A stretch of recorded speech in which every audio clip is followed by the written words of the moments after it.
دعا کرو، خوب اللہ کریم کو یاد کرو، اور فرمایا اللہ کریم کی بارگاہ میں خوب دعائیں مانگو، اور ان ایام میں اللہ سے جو مانگا جائے اللہ کریم بندے کو عطا فرما دو۔ سبحان اللہ، سبحان اللہ۔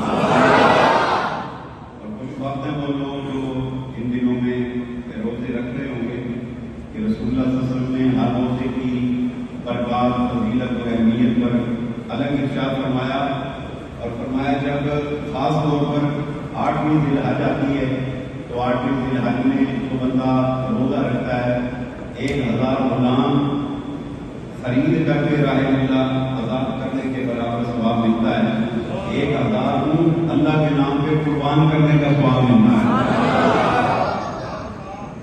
ہم میں سے ایک بندہ بھی ایسا نہیں بیٹھا 1000 اونٹ تو پورا ایک اونٹ دے پائے، 1000 اونٹ اللہ کے نام پہ قربان کرنے کا ثواب، اور فرمایا 1000 گھوڑے مجاہدوں کو جہاد فی سبیل اللہ کے لیے دینے کا اللہ ثواب عطا فرماتا ہے۔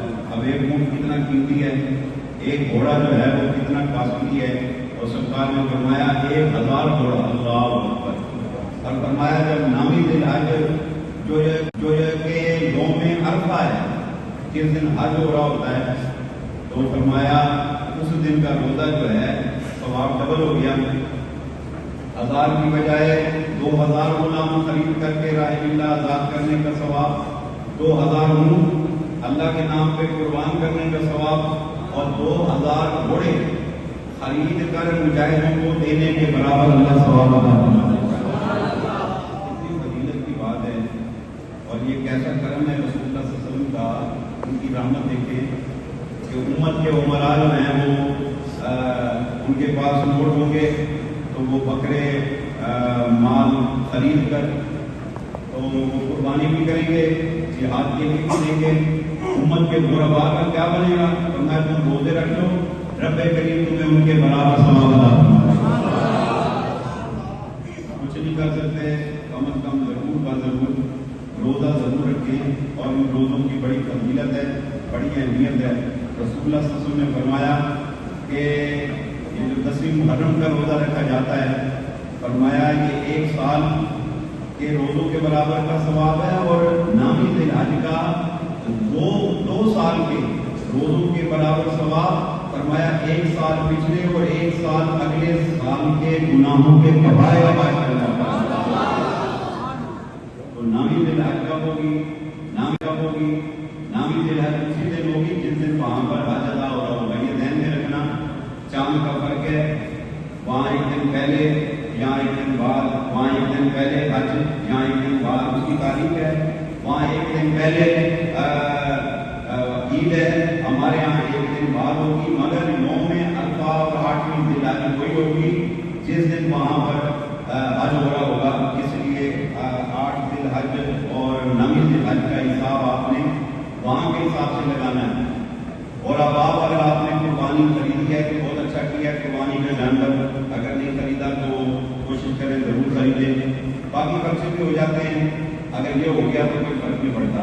رسول اللہ صلی اللہ علیہ وسلم نے فرمایا جو قربانی کرتا ہے، اور فرمایا قربانی کی فضیلت یہ ہے کہ جب کوئی قربانی کرے اس کے خون کا پہلا قطرہ زمین کو بعد میں چھوتا ہے، رب کریم قربانی کرنے والے کے پچھلے تمام گناہوں کو پہلے معاف کروا دیتا ہے۔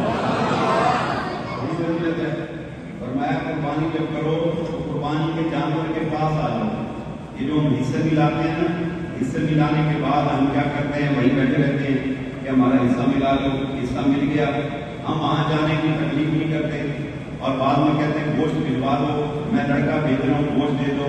جب وہ گوشت لینے جاتا ہے تو پھر ہمارا فساد شروع ہو جاتا ہے، ہم کہتے ہیں کہ یار یہ کتنا گوشت دیا ہے، ہڈیاں ڈال دی ہیں ساری، گوشت کم دیا ہے، تم نے فلانا کر دیا ہے، تو ہم لڑتے رہتے ہیں۔ جھگڑا کرنے کی ضرورت نہیں ہے، جب جانور آپ کا ذبح ہو رہا ہو آپ اس کے پاس کھڑے ہوں، اس کی فضیلت یہ الگ ہے۔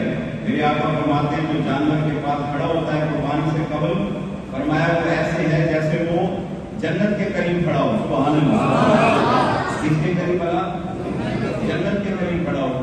اپنی پیاری بیٹی جناب فاطمہ الزہرا رضی اللہ تعالیٰ عنہ کو حضور فرماتے جانور کے پاس آ جاؤ، وہ پاس آتی، فرمایا جانتے ہیں جانور کے پاس کھڑے ہونے کی فضیلت کیا ہے؟ کہا بابا آپ بتائیں۔ فرمایا اس کے پاس کھڑا ہونا جنت کے پاس کھڑا ہونا ہے۔ اور فرمایا جب چوری گرتی ہے اس کا پہلا قطرہ جانور کا زمین کو بعد میں چھوتا ہے، رب کریم یا کرم اس بندے کے پچھلے تمام گناہوں کو غیر معاف بنا دیتا ہے۔ اور فرمایا اس گھڑی اللہ سے دعا مانگو ذبح کرنے سے پہلے، فرمایا اس گھڑی جو دعا کی جائے رب کریم اس دعا کو قبولیت کا درجہ عطا فرما دیتا ہے۔ تو بہتر یہ ہے جب آپ قربانی کریں تو آپ وہاں پاس کھڑے ہوں اور گھر میں نہ بیٹھے رہیں۔ آپ نے بعد میں فساد ڈالنا ہے، فساد ڈالنے سے بہتر ہے وہیں کھڑے ہوں، دعائیں بھی کریں اور رامتے بھی لوٹیں اور پھر اپنے حصے کا گوشت جو ہے وہ ہمراہ لے کر جائیں۔ اور اگر آپ نے گوشت نہ لینا ہو وہ ایک الگ چیز ہے، اور اگر آپ نے لینا ہے تو پھر فساد نہیں ڈالنا۔ اگر آپ کی مجبوری ہے نہیں جا سکتے، لڑنا نہیں میرے بھائی، جھگڑنا نہیں۔ اگر کسی نے آپ کے گوشت کی 2 بوٹیاں زیادہ بھی رکھنی ہے نا تو اس نے بھی بہرحال قربانی کا گوشت کسی کو تقسیم کرنا ہے۔ ہم دیکھتے ہیں لوگ عمرہ کر کے آ رہے ہوتے ہیں، حج کر کے آ رہے ہوتے ہیں، آپ یقین کریں کہ ایئرپورٹ پہ زمزم پہ جھگڑا شروع ہو جاتا ہے، اور اگر کوئی بوتل چلی گئی ادھر سے ادھر ہوگی، عمرہ حج وہیں ختم کر دیتے ہیں، ماں بہنیں کر دیتے ہیں۔ بھائی اللہ کے بندے یہ زمزم ہے، تبرک ہے، اس میں سیل نہیں کرنا، تو نے بھی تبرک دینا ہے، اس نے بھی تبرک دینا ہے۔ اگر چلا بھی کیا تو کوئی فرق نہیں پڑتا، بندے کو اپنا ذر بڑا کرنا چاہیے، مگر اب ماں بہنیں کر کے اپنا حج اور عمرے کا ثواب وہیں برباد کر دیتے ہیں۔ یہ جو قربانی ہے میرے آقا نے فرمایا کہ تمہارے لیے سواری ہے کہ جیسے یہاں سواری کے بنا تمہارا گزارا نہیں ہوتا، قیامت کے دن جب بندہ قبروں سے اٹھے گا تو یہ قربانی کا جانور قبر کے پاس آ کے کھڑا ہوگا، بندے کو کہے گا آجا میرے اوپر بیٹھ جا۔ اب وہ بندہ کہے گا تو کون ہے؟ وہ کہے گا میں تیرا قربانی کا جانور ہوں۔ کہے گا میں نے تجھے کھا گیا، کے موٹیاں بنا کے، کڑھائیاں بنا کے، کباب بنا کے میں نے کھائے تھے، تو کہاں سے آ گیا؟ وہ کہے گا اللہ نے تجھے بھی تو خاک سے خاک کر دیا تھا، تیرا بھی تو نشان مٹا دیا تھا، مگر تجھے نیا گوشت زندگی دی ہے، اسی طرح اللہ نے مجھے تیرے پاس بھیجا ہے کہ آج تو پریشان ہے، میں تجھے اپنے کاندھے پہ اٹھا کر میدان عرفات میں لے جاتا ہوں، جہاں حساب و کتاب ہونا ہے میدان حشر کے اندر، اٹھا کر میدان عرفات میں لے جاتا ہوں، جہاں حساب و کتاب ہونا ہے میدان حشر کے اندر۔ آقا فرماتے ہیں وہ اس کو اٹھائے گا اور حشر کے میدان میں لے جائے گا۔ سبحان اللہ۔ آپ یہ سوچیں کہ میری لینڈ کروزر یہاں کام آ جائے گی، وہاں پر میری بائک کام آئے گی، بائک ٹوٹیاں نہیں کام، میرے بھائی صدیاں گزر جائیں گی، پتہ نہیں کب تک قبر میں رہنا ہے۔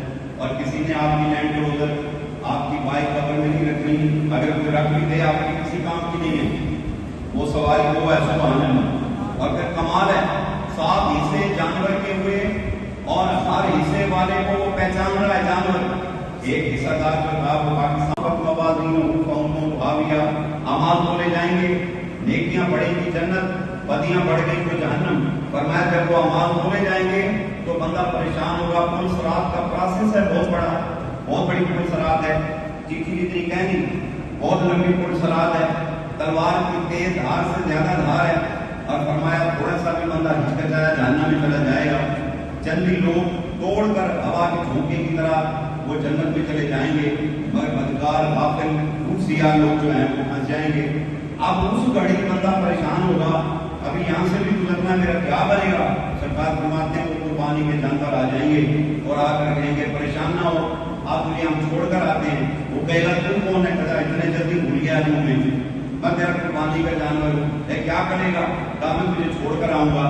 فرمایا وہ اپنی پیٹھ میں بٹھائے گا، برق کی سی رفتار، برق رفتار سمجھتے ہیں کہ ادھر سے بجلی آن ہوئی اور ادھر آنن کو بجلی کہاں کی کہاں پہنچ گئی، کوئی گھنٹے نہیں لگے، منٹ نہیں لگے، آنن پہنچ گئی برق کی رفتار کے ساتھ۔ فرمایا اسے اٹھائے گا اور اٹھا کر کہاں پہنچائے گا؟ بہشت کے دروازے میں جا کر چھوڑ کر آئے گا۔